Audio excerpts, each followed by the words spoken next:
اپنے اپنے مصلے پر بیٹھ کر اپنے رب کریم کو یاد کریں، اس کے حضور ناز اپنی پیشانی کو جھکائیں اور اس سے اپنے اپنے حصے کی خیرات طلب کریں۔ یاد رکھیے گا کہ یہ وہ مقدس گھڑیاں ہیں کہ مغرب سے لے کر صبح صادق تک اللہ تبارک و تعالی آسمان دنیا پر نزول اجلال فرماتا ہے جو اس کی شان کے لائق ہے، اور وہ اعلان فرماتا ہے آج کی رات کہ ہے کوئی بخشش مانگنے والا میں اسے بخش دوں، ہے کوئی رزق طلب کرنے والا میں اسے رزق عطا کروں، ہے کوئی میری بارگاہ سے اس بات کا سوالی کہ میں اس کے اوپر کرم فرماؤں۔ بس ضرورت کس چیز کی ہے؟ ضرورت اس چیز کی ہے کہ ہم نے یہ جو حدیثیں بار بار سنی ہوئی ہیں ان پر غور کریں، اور یہ نہ سوچیں کہ یہ پچھلے سال بھی ہم نے بات سنی تھی، بلکہ اس پر پورا غور کریں اور حدیث کے ایک ایک جملے، ایک ایک حرف اور ایک ایک لفظ پر عین یقین کر کے بیٹھ جائیں جھولی پھیلا کے، اور عرض کریں کہ اللہ تمہارے اوپر فضل فرما، اللہ تو ہمارے اوپر رحم فرما۔ تو کوشش کریں کہ بہت زیادہ استغفار پڑھا جائے آج کی رات میں، اور کوشش کریں کہ سورہ یاسین کی تلاوت کی جائے، سورہ ملک اور سورہ واقعہ کو پڑھا جائے، اور درود و سلام کثرت کے ساتھ نبی پاک صلی اللہ علیہ وسلم کی بارگاہ عالی مرتبت میں عرض کیا جائے، اور یقین کے ساتھ، ایمان کے ساتھ اللہ کے حضور یہ دعا مانگی جائے کہ اللہ تو رحمت والا معاملہ فرما، درگزر والا، فضل والا معاملہ فرما۔ ہوتا یہ ہے کہ اللہ تبارک و تعالی بن مانگے اپنے بندوں کو بہت ساری نعمتیں عطا فرماتا ہے،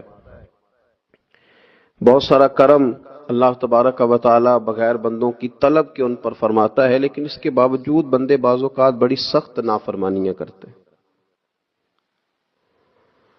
اور بہت ساری جگہوں پر وہ اللہ تبارک و تعالیٰ کی نہ صرف یہ کہ ناشکری کرتے ہیں، حکم عدولی کرتے ہیں، بلکہ اس کے غضب کو آواز دیتے ہیں۔ ظلم کیا جاتا ہے، حدود اللہ سے تجاوز کی جاتی ہے، غریبوں کا حق کھایا جاتا ہے، لاوارث، یتیم، کمزور لوگوں کے ساتھ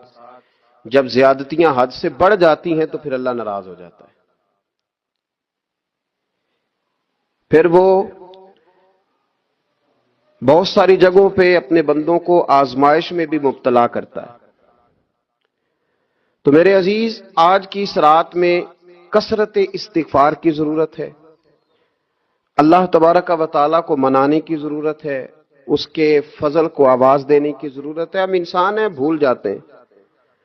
بشر ہیں، بے خبر ہیں، ہلاکت کی دعا کیوں مانگیں؟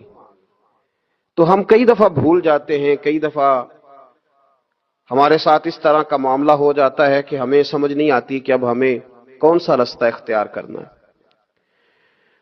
تو اس موقع پر اللہ کو منانا چاہیے، رب کریم کی رحمت کو آواز دینی چاہیے۔ دیکھیے حضرت سیدنا آدم علی نبینا علیہ الصلاۃ والسلام سے ایک خطائے اجتہادی ہو گئی، اللہ تبارک و تعالی نے ایک درخت کے پاس جانے سے منع کیا تھا، لیکن مشیت ایزوی کے حضرت آدم وہاں چلے گئے، اور پھر جب انہیں محسوس ہوا نا کہ میرا رب ناراض ہو گیا ہے اور وہ زمین پہ تشریف لے آئے، تو 300 سال انہوں نے رو کے گزارے، یہاں تو خشک ہو گئی ہیں لوگوں کی آنکھیں۔ اب بھی لوگ ٹی وی کی خبروں پر زیادہ توجہ دیتے ہیں، لوگ ظاہری اسباب پر زیادہ نظر رکھتے ہیں۔ 300 سال جناب آدم علیہ السلام نے رو کے گزار دیے، 300 سال، اور پھر دونوں نے، قرآن مجید فرماتا ہے کہ دونوں نے، جناب آدم نے، حضرت حوا نے کہا، وقالا، دونوں نے کہا، ربنا ظلمنا انفسنا، اے اللہ ہم نے خود ہی اپنا برا کیا ہے، وَإِن لَّمْ تَغْفِرْ لَنَا، اگر تو نے ہمیں معاف نہ کیا، لَنَكُونَنَّ مِنَ الْخَاسِرِينَ، تو اللہ ہم نقصان اٹھانے والوں میں سے ہو جائیں گے۔ اللہ کو منایا، اس کی بارگاہ میں آہوزاری کی، گڑ گڑائے، عرض گزار ہوئے، ربنا ظلمنا انفسنا، اے اللہ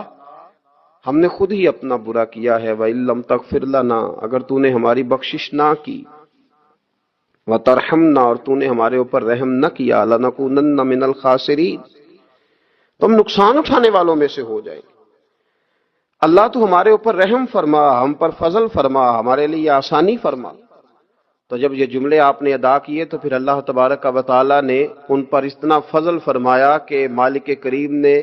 اپنی ساری رحمتوں، برکتوں، نوازشوں سے انہیں مالا مال فرما دی۔ تو پہلے تو بات یہ ہے کہ احساس ندامت ہو، پھر اس کے بعد رب کریم کو منانے کی خواہش ہو، بے رخی کا مظاہرہ، اور اسی طرح کھیلتے رہنا اور اسی طرح روٹین کے کاموں میں لگے رہنا، بلکہ پہلے سے زیادہ ان چیزوں پہ توجہ کرنا جن پر پہلے کام کی جاتی،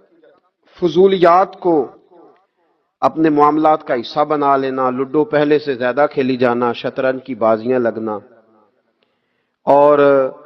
فلموں ڈراموں پر توجہ بڑھا لینا، گیمیں کھیلنے لگنا، بجائے اس کے کہ اللہ نے اوقات دیے ہیں تو اس میں رب کو منایا جائے۔